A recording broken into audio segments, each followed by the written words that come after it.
Bonjour, bienvenue sur le plateau de C'est le Sport, l'émission hebdo du service des sports de Charente Libre. Aujourd'hui, nous allons parler basket avec Loïc Arami et Johan Salmon, coprésidents du Cognac Basket Avenir, qui dispute son premier match de la saison au Vosel samedi. Bonjour messieurs. Bonjour. Avec moi pour animer cette émission, deux pivots de la rédaction sportive, parce qu'après, en taille, il y a un petit déficit.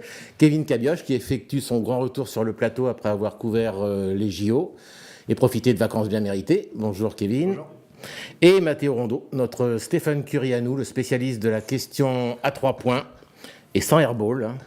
Bonjour Mathéo. Bonjour. Allez, on attaque l'interview.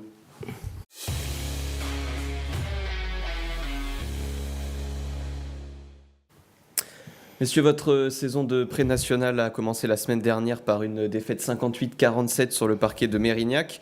On l'a dit tout à l'heure, le CBA dispute donc ce week-end son premier match au Vosel à 20h contre l'équipe B du CSP Limoges. C'est une belle affiche pour lancer la saison à domicile ?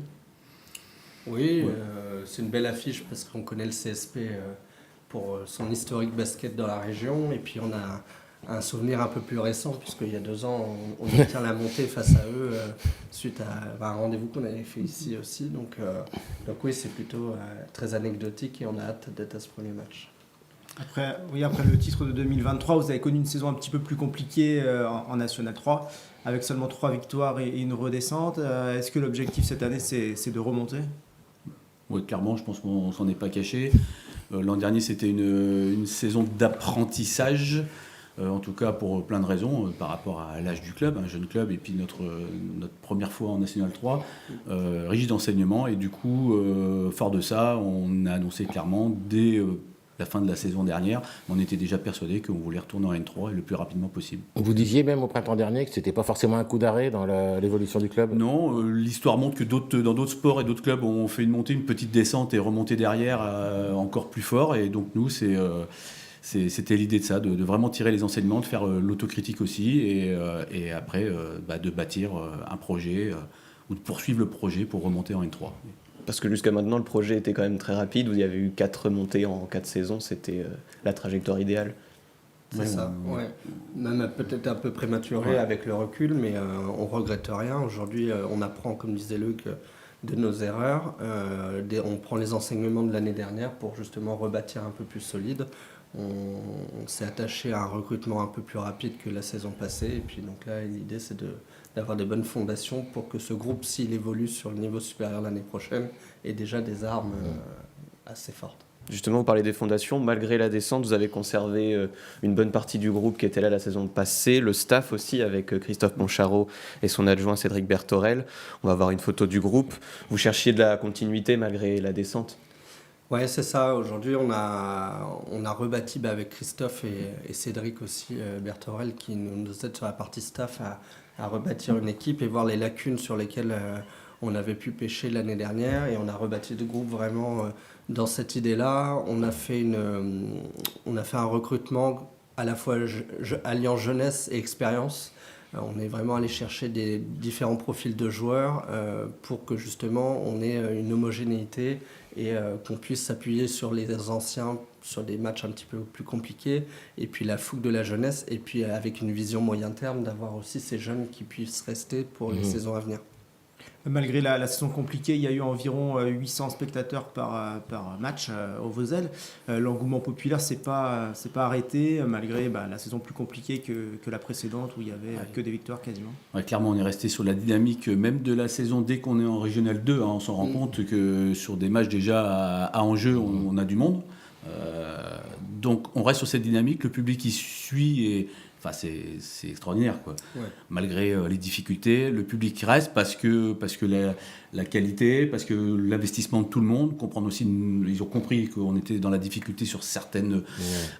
dans le jeu, c'est clair, que les joueurs ont donné tout ce qu'ils pouvaient, et ça, c'est la grosse satisfaction. Et on voit qu'à Cognac, on est dans aussi une terre de basket. Alors, il n'y a pas que une terre de basket, il y a d'autres sports, mais que le basket est toujours présent dans la tête des Cognacais, ou au-delà de ça, un peu des Charentais, un peu élargi. Et puis là, les Vosel, ça reste un outil privilégié quand même. C'est un outil extraordinaire. On a voyagé dans quelques salles de N3, et puis on a voyagé avant dans pas mal de salles. Bon, on va pas se mentir, l'outil, il est unique pour la région, mais il appelle les spectateurs aussi. Donc on est très, très content. Ouais. Bon. Au-delà de l'équipe en pré-national, vous alignez une vingtaine d'équipes dans les différents championnats, différentes catégories d'âge, avec des U20 ou U17 auteurs d'un doublé championnat régional Coupe Charente la saison dernière, si je ne dis pas de bêtises. C'est ça. Le but, c'est que ces jeunes restent au club pour intégrer un jour l'équipe Fagnon. Oui, ça commence déjà cette année.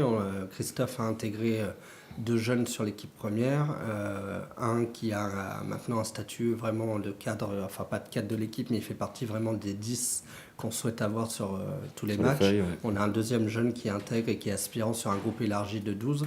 Et effectivement, l'idée, c'est d'avoir... on a une continuité maintenant U18, U21, puisque les catégories ont changé. On a la R3, qui est notre équipe 2, qui aspire effectivement à avoir un bon niveau régional et peut-être monter, elle aussi, en puissance. Donc c'est d'avoir vraiment une continuité. Après, ce qui pêche aujourd'hui, nous, à Cognac, c'est la partie études. On avait du mal à garder ces jeunes-là, puisque pour les études, ils ont tendance à partir à Poitiers, Bordeaux, Angoulême. Donc c'est aussi de leur proposer un projet. Et maintenant, on se rend compte que dans les faits, on arrive quand même à mettre en place un emploi du temps qui peut être compatible avec des entraînements à l'extérieur. Un double projet, quoi, Ouais, voilà, sportif exactement. et professionnel. Tout à fait. Ouais. Il y a aussi l'équipe féminine qui reste sur 2 montées en 2 saisons et qui va démarrer ce week-end le championnat de R2 à Argentonnay. C'est un vrai objectif d'avoir aussi une vitrine féminine dans ce club? Oui, c'est un objectif. Alors, on l'a depuis le début, qu'on a de la naissance du CBA. Après, il faut du temps. Voilà, il y a des choses qui peuvent se faire plus rapidement. Pour la partie féminine, il fallait déjà recréer une vraie filière féminine dans les jeunes, puisqu'on parle justement de jeunes équipes, et là on avait un vrai trou. Quand on démarre, on n'a qu'une équipe U13 filles, donc on ne peut pas aspirer à avoir une équipe qui va jouer à haut niveau quand on n'a qu'une équipe féminine chez les jeunes. Là maintenant on a toutes les catégories, on peut donc accompagner dans la formation des jeunes parce que c'est la même chose que pour les seniors. Et puis avec quelques recrues et quelques ajustements de l'équipe, effectivement, on avait déposé un dossier pour monter en RF3. On a été content d'y aller. On a été surpris, en tout cas agréablement, surpris, on peut le dire, du parcours en RF3 et de cette place en demi-finale de la Coupe Nouvelle-Aquitaine. Donc du coup, on assoit encore plus nos projets, en tout cas on le dit. On peut aller plus haut en féminine à Cognac, et ce qui n'était...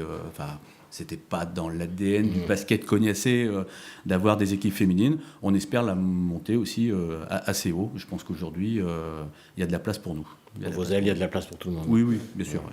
Il y a aussi de la place pour le basket 3-3. C'est des rendez-vous très dynamiques à Cognac, avec le tournoi international qui fêtait sa 4e édition cette année. On voit quelques images empruntées à votre page Facebook. C'est une des clés de développement pour vous? Ah oui, c'est une grosse clé de développement.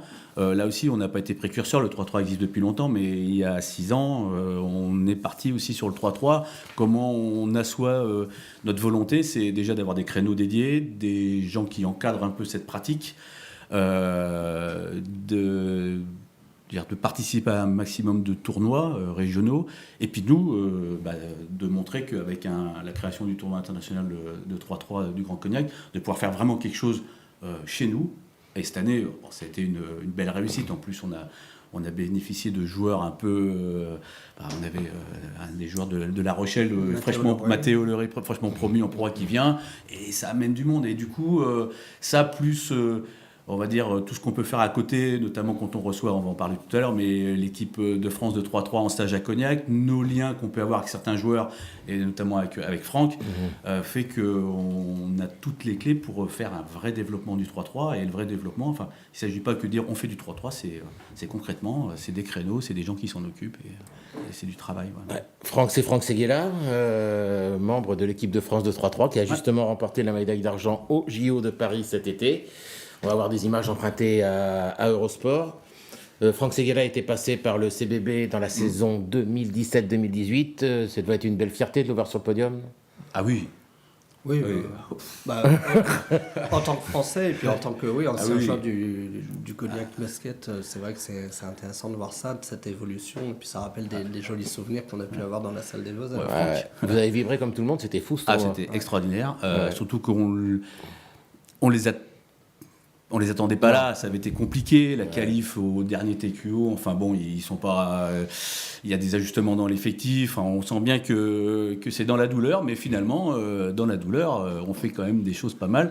On était plus confiants pour les féminines, comme quoi le 3-3 est toujours plein de surprises, mais ça, on ne l'a pas appris à ce moment-là. Franck, oui, parce qu'on a des liens, bon, d'amitié aussi. Donc, voilà, ça fait... c'est chouette. Ouais. Vous aviez accueilli l'équipe de France en mai 2023 dans le cadre de leur préparation. Ouais, c'est ça. Ouais. Est-ce que vous avez le sentiment d'avoir un peu contribué à cette médaille?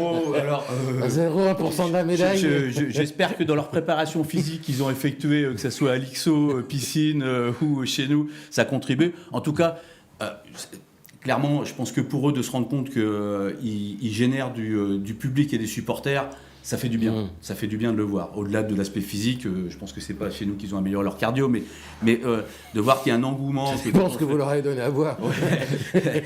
mais que, donc, quand on fait une séance d'entraînement où il y a 600, 700 personnes dans les tribunes, quand même, bon, c'est voilà. Que la séance de dédicace, on prévoit un quart d'heure qui a duré 1h30. Bon, ils ont compris qu'ils proposent, ils génèrent quelque chose. C'était bien aussi pour nos partenaires, c'était bien pour tous ceux qui ont participé à ça. Oui, ça fait. C'est une petite étape dans leur avancée. Il y avait Franck, mais il y avait aussi, on le voit là, Jules, qui était aussi là, qui faisait partie du quatuor qui était médaillé. Donc ouais, c'est bon. Ouais. Pour finir, on a vu cet été un très bel été du basket français avec de nombreuses médailles aux Jeux Olympiques, que ce soit en basket à 5 ou en 3-3. Il y a aussi énormément de catégories de jeunes qui ont beaucoup marché cet été. Est-ce que comme il y a eu au début du siècle un effet Kangoo Junior... Au début du siècle. Au début du siècle, oui, avec Kevin pour attirer les jeunes. Est-ce que vous pensez qu'il y a eu un effet JO cet été? Est-ce que ça se ressent sur les licenciés? On a fait un point justement hier. Aujourd'hui, on suit ça régulièrement avec Loïc. On a 20% de plus par rapport à l'année dernière, À la même époque. à la même date. Donc, de licenciés validés. On verra sur le nombre global. Nous, en général, on arrive à notre point d'atterrissage vers fin octobre, début novembre. Puisque là, Vraiment des tout jeunes Oui, plutôt sur les jeunes, catégorie de 3 à 9 ans, comptant large. On a vraiment un gros gap qui se fait. Donc oui, je pense qu'il y a un effet aussi JO. On l'a vu, on le voit tous les 4 ans. De toute façon, quand il y a des médailles qui arrivent, les gens viennent tester. Et donc on verra, nous, puisqu'on tolère 2-3 séances d'essai. Et donc après, on voit s'il reste ou pas. Et c'est ça qui nous fera voir. Donc on est très content de tout ça. Après, on reste prudent parce qu'on a une capacité d'accueil qui va être quand même limitée. Comme n'importe quel club, on échange beaucoup avec nos petits voisins de Sportco. Et donc on commence à être tous dans la même un petit peu problématique. C'est comment accueillir tous ces gens. Et encadrer correctement. Et voilà, en faisant de la qualité. Et les structures et l'encadrement. Mais effectivement, chez les catégories jeunes, alors je pense que ça ne change pas la trajectoire d'ados ou qui sont déjà dans un sport, ils vont pas se dire du jour au lendemain il y a eu des médailles, j'arrête le foot, je vais au basket. Par contre chez les petits, clairement aujourd'hui on est à peu près à 150 jeunes pratiquants dans les catégories U5 à U9. Donc c'est énorme. C'est énorme. Déjà d'entrée on dit bon ok l'impact. Ça fait un paquet d'équipes. Donc oui il faut déjà digérer ça. On salue nos éducateurs qui là les mercredis et les samedis ont sur le septembre on doit s'occuper. Oui, voilà donc ça va. Voilà, ça va se tasser un petit peu, mais normal, il faut digérer ça à l'entrée. Mais oui, bien sûr, il y a de l'impact, clairement. Bon, messieurs, merci. Cette interview se termine toujours par le traditionnel question pour deux Charentais. Loïc y avait eu droit lors de son précédent passage. Je crois qu'il nous avait fait un sans faute. Je suis resté là-dessus. Mais là, ça va être plus compliqué parce que c'est un face-à-face. Hein. Allez, on envoie le jingle.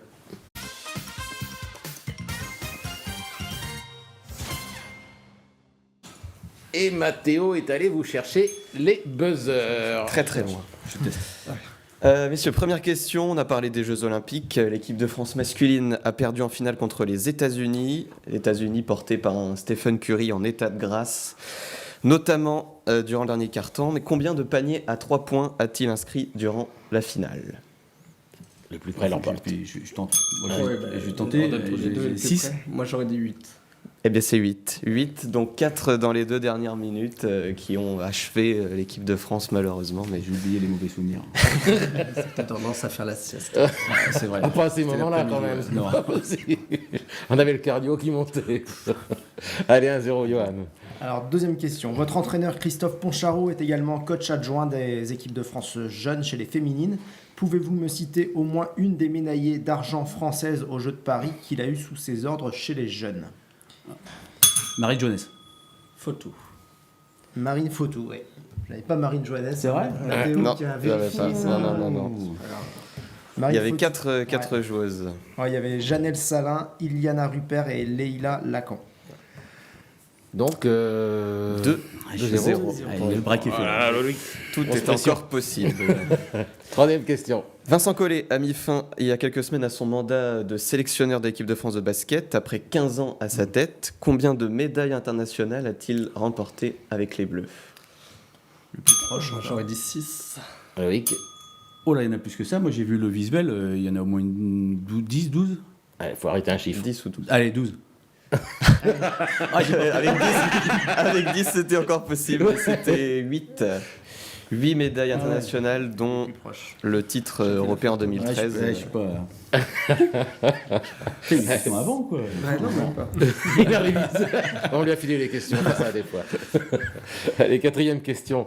Cédric Berthorel, ancien joueur et cadre technique du club, donc, est le neveu d'un ancien international de basket qui compte 63 sélections entre 1952 et 1960. Comment s'appelle-t-il?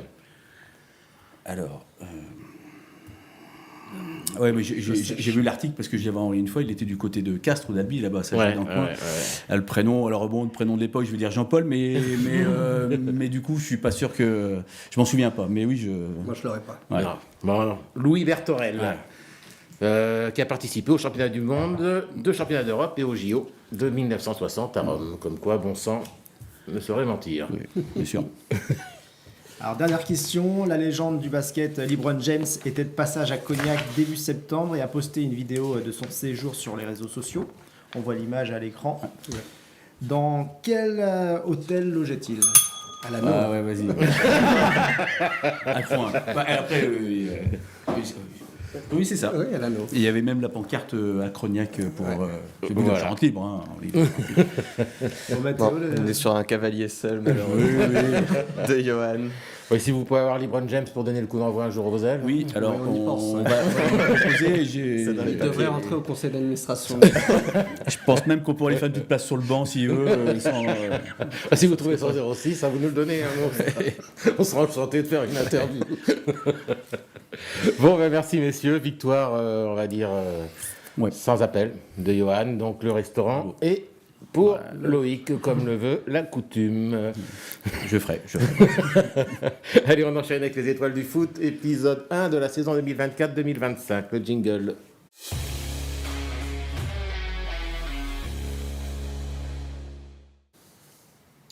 Oui, c'est la deuxième journée de championnat avec la première équipe du week-end dans C'est le sport qui s'affiche à l'écran.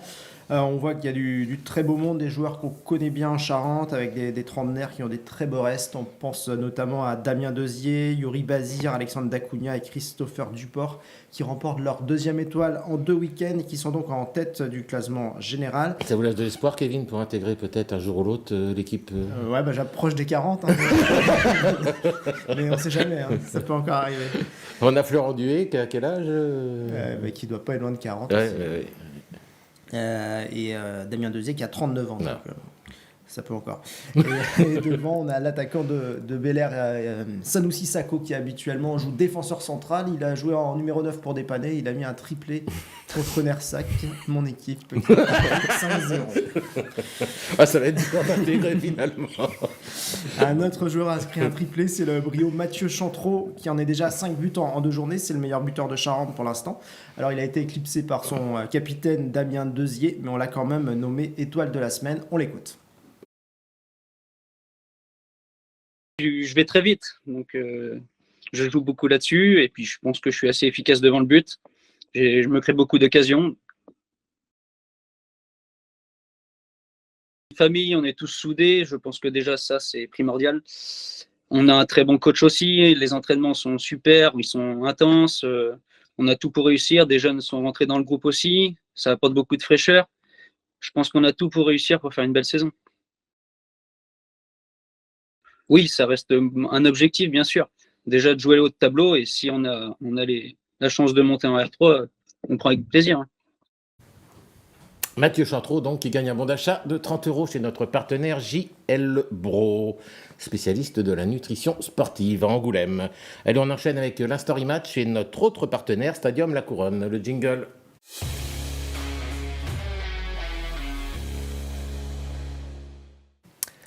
Du grand spectacle cette semaine dans la crème de l'Instant Rematch. Il y avait 13 vidéos de foot et 3 de hand en ligne sur notre site lundi dernier.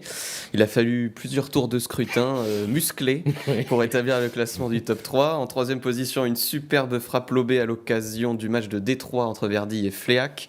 En deuxième place, un coup de rein ravageur du buteur lors de Nanteuil-Verteuil-Luxé. Et enfin, en première position, honneur au tout nouveau championnat départemental de foot à 7 avec un extrait du match Châteauneuf-Chasseurs que Kevin devra éplucher à la palette. On regarde ce top 3.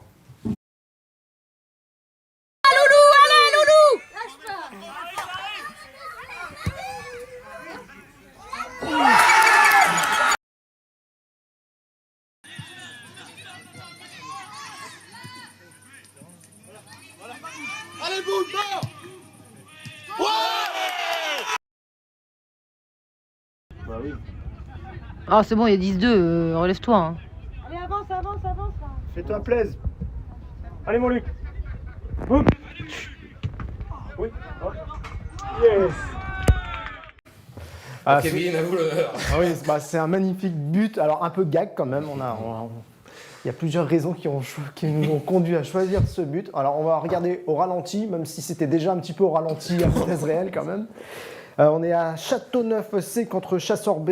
À ce moment-là du match, il y a 10-2 pour Châteauneuf, mais c'est Chasseurs qui a le ballon et qui va sauver l'honneur avec cette magnifique passe quand même, on peut le souligner. Un bon contrôle du tibia.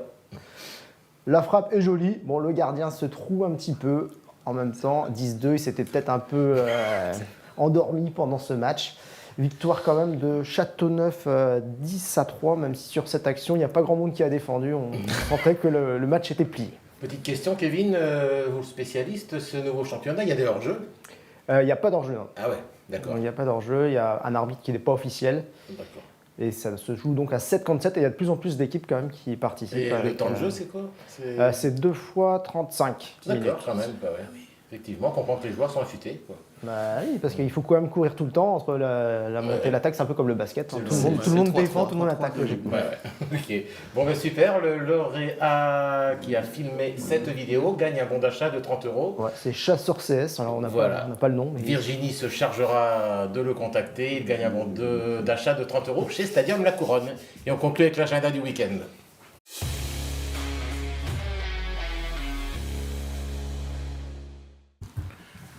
Hop, week-end allégé, on va voir le programme. On n'a pas inscrit Cognac Limoges B puisqu'on en a longuement parlé. Allégé puisque la Fédérale de rugby est au repos. Les championnats nationaux féminins de handball également.